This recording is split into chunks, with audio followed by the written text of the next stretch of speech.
Welcome to Career Talk, your window to a great career. नमस्कार and welcome to our channel.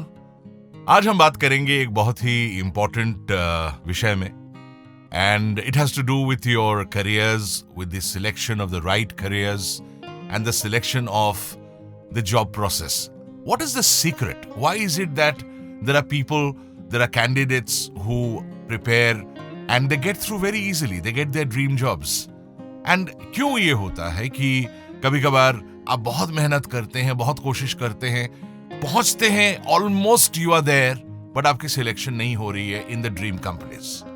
Students, professionals, जो भी ये सुन रहे हैं, wherever you are at any part of the country or the world, ध्यान दें that preparing for a career begins with a vision by knowing yourself. That's very, very important. First, you should know your strengths. Very important to do the SWOT analysis, which is strength, weakness, opportunities and threats. किस industry में जाना है वो decide आप करें. किस subjects को pickup करनी है वो आप डिसाइड करें. क्योंकि देखा गया है कि जो सक्सेसफुल कैंडिडेट्स हैं are not necessarily those candidates with very high academic records. Successful candidates ये नहीं कि वो बहुत अमीर बैकग्राउंड से आते हैं या प्रिविलेज बैकग्राउंड से आते हैं.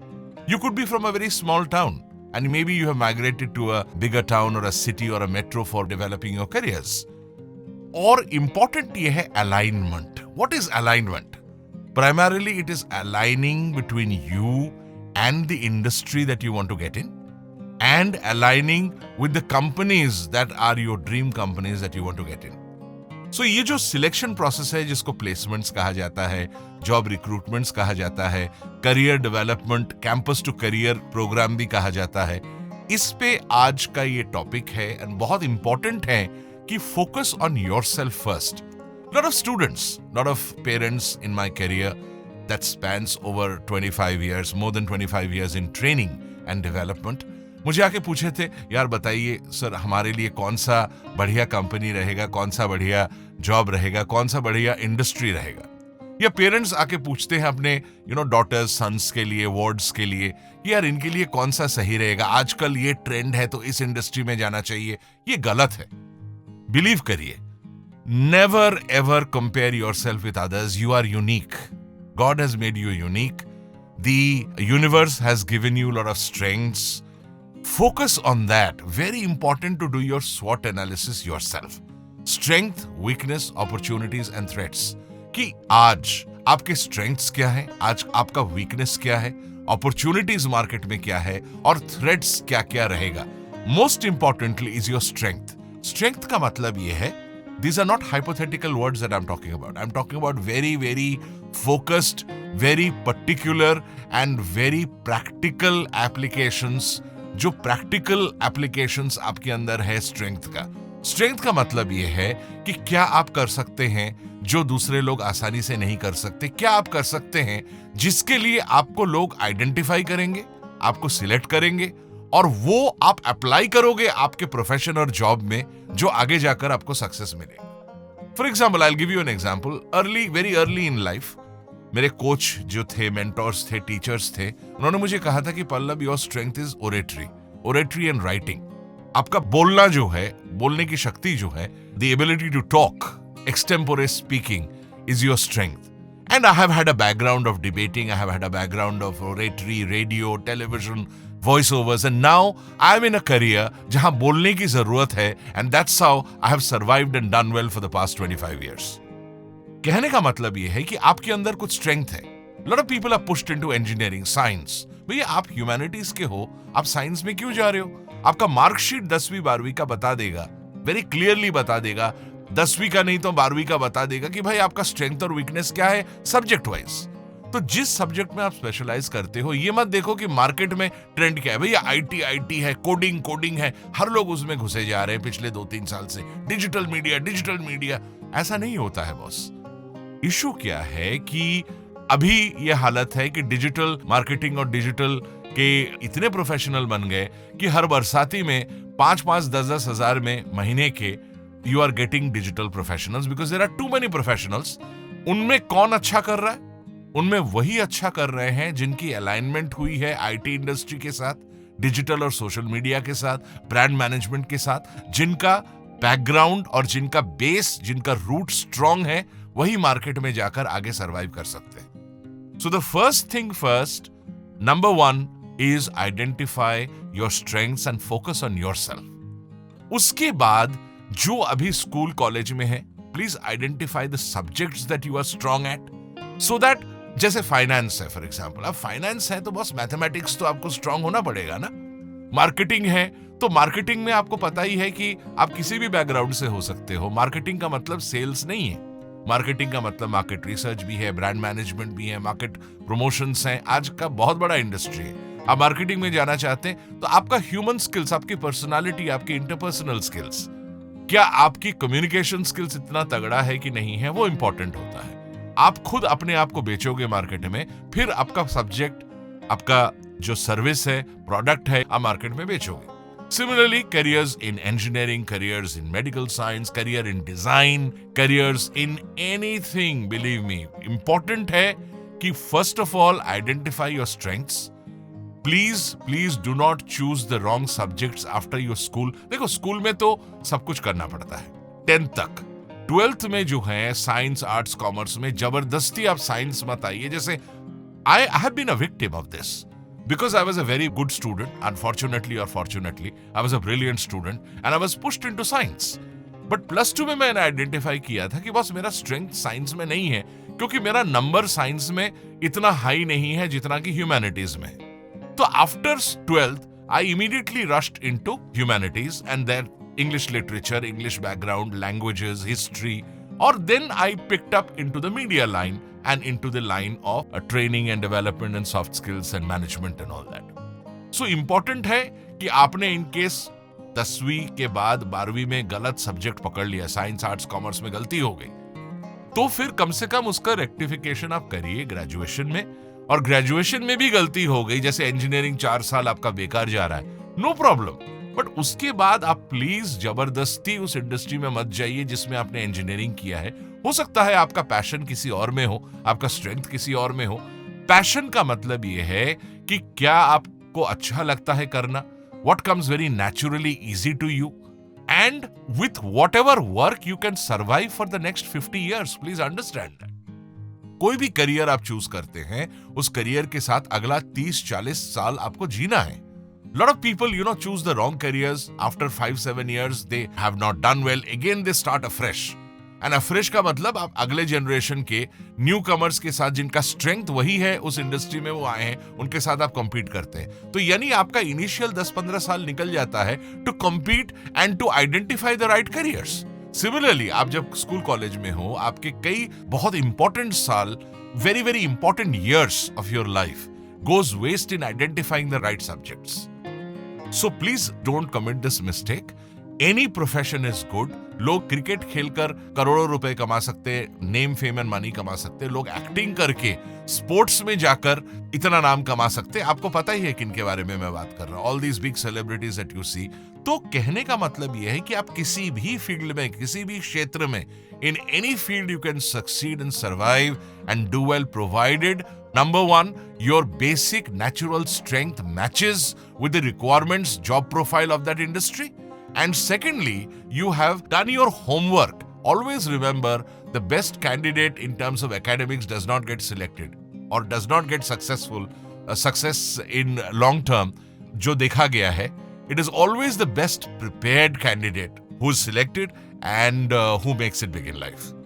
तो सबसे पहले याद रखिए, after you have identified your strengths, your subject excellence, start alignment with the companies and the industry that you want to get in. अब अलाइनमेंट का मतलब क्या है? प्राइमरीली आप देखिए, एक राइट कैंडिडेट किसी भी क्षेत्र में, वो चाहे आप जूनियर हो, सीनियर हो, एंट्री लेवल हो, the right candidate by and large, मुझे मेरा एक्सपीरियंस जो कहता है, एचआर का सिलेक्शन प्रोसेस या टेक्निकल सिलेक्शन प्रोसेस है, जो अलग अलग है। आपको पता ही है, सिलेक्शन प्रोसेस शुरू होती है ऑनलाइन या ऑफलाइन टेस्ट्स के साथ। उसके बाद शुरू होगा आपका रेज्यूमे एनालिसिस, उसके बाद फिर ग्रुप डिस्कशन, इंटरव्यूज हैं, प्रेजेंटेशन स्किल्स हैं। ये सारे जो सिलेक्शन प्रोसेस हैं फॉर ड्रीम जॉब्स और फॉर असाइनमेंट्स और whatever, I mean, you want to be an entrepreneur also, to get contracts, you will have to have certain USPs, unique selling propositions. And unique selling proposition सिर्फ आपके company का लिए नहीं है, आपके startups के लिए नहीं है, आपका अपना खुद यूनिक सेलिंग प्रोपोजिशन मैच करनी चाहिए और उसका बैकग्राउंड होना चाहिए. Please remember, I would like to end my talk with these very 5 important points. देखा गया है, I have always believed that there are 5 very important points after you have identified your strengths and started looking into those companies and those industries where your strength can be utilized. The 5 very important points are: number 1, technical knowledge, technical skills. तो आपका जो पढ़ाई है, आपका जो specialisation है, वो चाहे अंडर ग्रेजुएट लेवल के हो या पोस्ट ग्रेजुएट लेवल के हो, वो स्पेशलाइजेशन, वो टेक्निकल स्किल्स या टेक्निकल क्वालिफिकेशंस को डेफिनेटली आगे बढ़ाते हुए होना चाहिए, because you are obviously spending your time and your money in getting those qualifications and developing those skills. Do not waste time in the wrong academic profession, academic qualifications, academic pursuits that does not belong to you. After technical knowledge and skills and trying to excel in it, the second part comes in practical applications of those technical knowledge.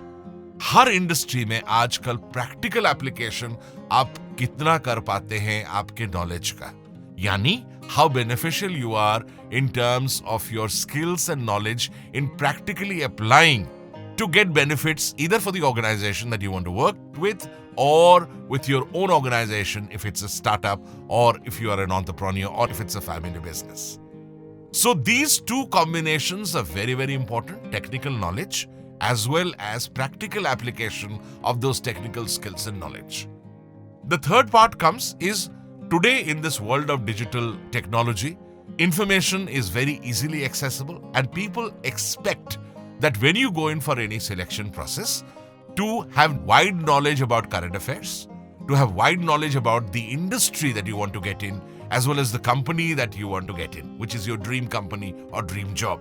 So industry interface का मतलब ये है कि उस industry में, उस क्षेत्र में क्या होता आया है, what has happened, what is happening now, and what is going to happen, क्या होगा, जिसमें आप अपना जगह ढूंढोगे. You will find your place. So today you are crossing a bridge from your past. Leave your past behind, accept the respect and the love for your background and your traditions. But when you are crossing the bridge, you have to absolutely clear your mind. एक कोरा कागज बन जाइए and relearn and unlearn from your past and prepare and learn new things for the future. So after these 3 combinations, which is technical skills and qualifications based on your job profile and specialization that you want to get in, your practicals are very, very strong that you are able to apply as per market situations, and you have already studied all that. Third is industry knowledge, जैसे auto industry, education industry, pharma, banking industry, media, design, brand management, किस industry में आप जाना चाहते हैं, entertainment, education, जिस industry में आप जाना चाहते हो उस इंडस्ट्री का नॉलेज आपको होना चाहिए. और ड्रीम जॉब कहां आपको चाहिए, वो कंपनीज के बारे में भी नॉलेज होना चाहिए, ताकि आपको पता हो कि क्या हुआ है, क्या हो रहा है और क्या होने वाला है, और जो होने वाला है उसमें आपका जगह क्या है, आपका कंट्रीब्यूशन क्या रहेगा. How will you be able to fit in and contribute to the development and growth of the organisation and of the industry and of the work and profession और skill that you would like to specialize in as a candidate. इसके बाद 2 बहुत important क्षेत्र हैं जो related नहीं है but बहुत मान्य रखता है. is yourself. You are very important. You within quotes. You're very, very important. And उसमें communication skills सबसे पहले देखा जाता है. मैं अभी तक इंग्लिश की बात नहीं किया है. बहुत लोग who do not come from a convent educated background or do not come from a public English speaking background are very scared about speaking English. मैं आपको बता दूं, English is not just important. Even in India today, English is important to the extent that as an Indian, the world expects an Indian to speak good English. और definitely आपका Chinese candidates या दूसरे जो non English speaking countries हैं, Russia हो गया, China हो गया, जो बड़े बड़े कंट्रीज हैं, जर्मनी हो गई, उनसे आपका एडवांटेज रहता है क्योंकि आप अंग्रेजी बोल सकते हैं. English is one of the very popular languages in India and the world. So definitely improve on your English, but that's not the only thing. You could speak in any Indian language as well, in terms of like Hindi, for example, like Gujarati, Bengali, Tamil, Telugu, Marathi in Maharashtra. Important language के अलावा ये है your ability to tell people, communicate and tell people what exactly you want to say in a manner that they find it very attractive and take a decision in your favor. I hope you've understood. Yeah, and more importantly, convincing skills. Communication is all about convincing people. Who are those people? Your clients, customers and decision makers. जो जिंदगी भर आपके साथ रहेगा. Communication is something which is live communication. आजकल तो virtual भी होता है, ऑनलाइन भी है. वर्चुअल मीडिया से कम्युनिकेट आप कर रहे हो, या फिर live one two one, one two few, one two many. One two one is a meeting, one two few could be a presentation, one two many could be a presentation. आप समझ रहे हैं? तो ये आपको जिंदगी भर आगे ले जाएगा if you improve on your communication skills, which is primarily attractively बोलना, दूसरों को ये बताना, to tell people what exactly you want. The message has to be communicated, the content has to be communicated, and thirdly, convincing, primarily to influence decision making in your favor. Lastly, personality, व्यक्तित्व विकास, personality development बहुत सालों से चला आ रहा है. इसमें believe करिए, looking good does not matter. या बहुत बढ़िया कपड़े पहने हैं या ग्रूमिंग, या मैं नहीं कहता कि the right kind of dressing for the right occasion. Your image, your grooming is very, very important to show that you're very serious about the work and the professional workplace. But what is important in personality is the art of attraction. Yeah. Attracting whom? Your clients, customers and decision makers. मैं ऐसे बहुत लोगों का नाम ले सकता हूं जो आज बहुत बड़े बड़े सेलिब्रिटी हैं, और आप उनको ध्यान से देखिएगा. They are not just very good looking people. They could be very average looking people, but their art of attracting people, their fans, the mass base all across the country, all across the world is massive. तो ये last दो चीजें हैं, communication skills and grooming and personality. Personality एक बहुत बड़ा development base है. आगे हम बात करेंगे और हमारे दूसरे पॉडकास्ट और दूसरे चैनल्स, दूसरे कंटेंट के थ्रू से. बट आज मैं आपको एक ओवरव्यू देना चाह रहा था कि टेक्निकल स्किल्स को लाइटली मत लीजिए. Marks are not important, but technical skills and knowledge is important with its practical applications, जो उस जॉब प्रोफाइल इंडस्ट्री से रिलेटेड हो. दूसरा, do not waste your time, but take the help. You guys have the access to digital information. आप लगाइए. मैं थोड़ा senior हूं. I graduated about 30 years ago, so I'm pretty senior as compared to all of you. And उस समय हमारे पास नहीं था. We obviously relied on newspapers. We relied on a little bit of television, which was not very developed at that time. And we relied on human source, which was our coaches and mentors and teachers. हमारे जो parents थे, for example मेरे जो previous generation है, जो आज 70s और 80s में या 60s के जो प्रोफेशनल्स हैं, उनके पास तो आप सोचो रेडियो और न्यूज़पेपर्स और उनके मेंटर्स, टीचर्स के अलावा कोई सोर्स नहीं था. बट आज आपके पास डिजिटल इंफॉर्मेशन है, डिजिटल टेक्नोलॉजी है, गूगल है और विकिपीडिया है, बहुत सारे और सोर्सेज हैं. तो आप प्लीज रोज थोड़ा सा टाइम देकर इन्वेस्ट करें to develop knowledge, specially about current affairs, because people expect you to know. And आपके ग्रुप डिस्कशंस में काम आएगा, आपके इंटरव्यूज में काम आएगा, आपके किसी भी क्षेत्र में इंटरेक्शंस में काम आएगा. एंड वेरी इंपॉर्टेंटली, जिस लाइन में आप जाना चाहते हैं उस लाइन के बारे में और उस लाइन में रिलेटेड जो सक्सेसफुल प्रोफेशनल्स हैं उनको फॉलो करें, देखें वो क्या करते हैं और उनसे सीखें, उनका कम्युनिकेशन स्किल्स चेक करें. आजकल डिजिटल सोशल मीडिया जो प्लेटफॉर्म है उनका प्रेजेंस चेक करें. इंस्टाग्राम, फेसबुक, यूट्यूब में, लिंक्डइन में, very very important. LinkedIn your presence नहीं है तो जरूर आज लिंक्डइन प्रोफाइल करके उसको सीरियसली आप डेवलप करें, क्योंकि वो एक रेफरल बन जाता है आपके क्लाइंट्स, कस्टमर्स और डिसीजन मेकर्स के साथ. And finally, focus on your own image and portray a very very humble yet an attractive personality. And best thing is to follow people who are already successful जिस line में आप जाना चाहते हैं, because माना जाता है कि आप उनको फॉलो करोगे जो सक्सेस जिनको मिला है तो आपको भी मिलेगा सक्सेस। आप वही करते रहे जो वो करते आए हैं, तो आपको वही मिलेगा जो उनको मिलता आया है। If you keep on doing what they have been doing, people who are successful, you shall also gradually move towards success. Wish you all the best. Take care of yourselves, but do not take your careers lightly. It is nothing about destiny and luck. If there is any luck, if there is any destiny, leave it to the universe. God helps those who helps themselves. May God bless you, and thank you very much for listening.